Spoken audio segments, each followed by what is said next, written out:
Hey guys, back with another video, and today we have Book of the Month. Sorry about the noise in the background. I'm trying to do this video before my teenager and his two friends walk through the door. And as promised for my book videos, I have my book mug.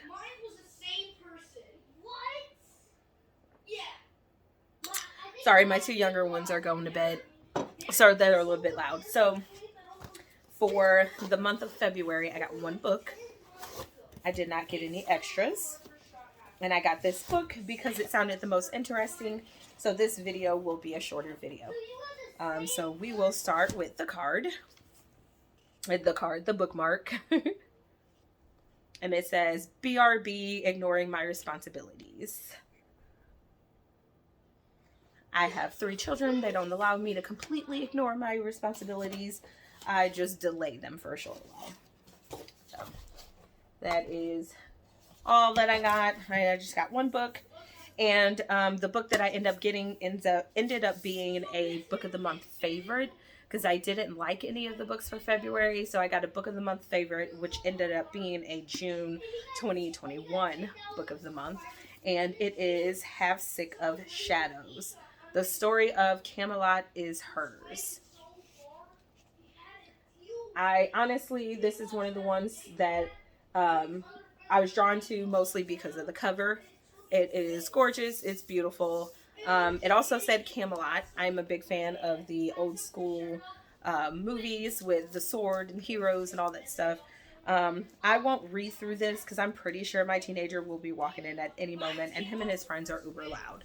So what I'm going to do is I'm going to show you this, and then you can pause it to read. And there they go on cue. So right on cue, they walk through the door. So actually, since they just walked in, I'll go ahead and just read it. It says, the Lady of Shalott reclaims her story in this bold feminist reimagining of the Arthurian myth from the best-selling author of Ash Princess. So retelling of King Arthur. And it's just a woman there instead of King Arthur. So I also love the story of King Arthur, and so far my favorite movie is the movie that was done maybe 2 or 3 years ago with the lead guy from Sons of Anarchy playing King Arthur. That is probably the best version that has been made that I love. So I'll go ahead and just finish reading the rest of this.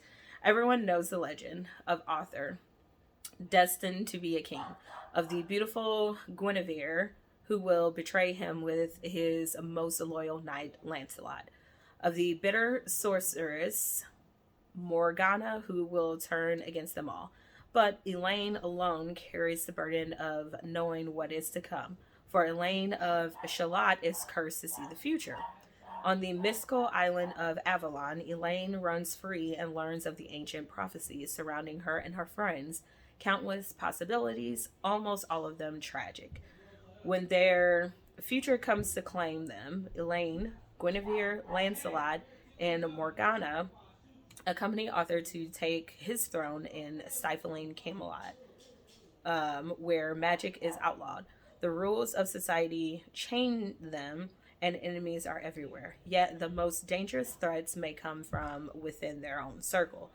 As visions are fulfilled and are inevitable, fate closes in. Elaine must decide how far she will go to change destiny and what she is willing to sacrifice along the way. All right, so it actually doesn't sound like the type of King Arthur retelling that I thought it was going to be.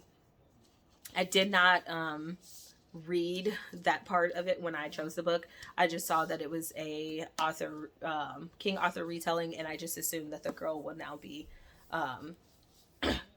queen.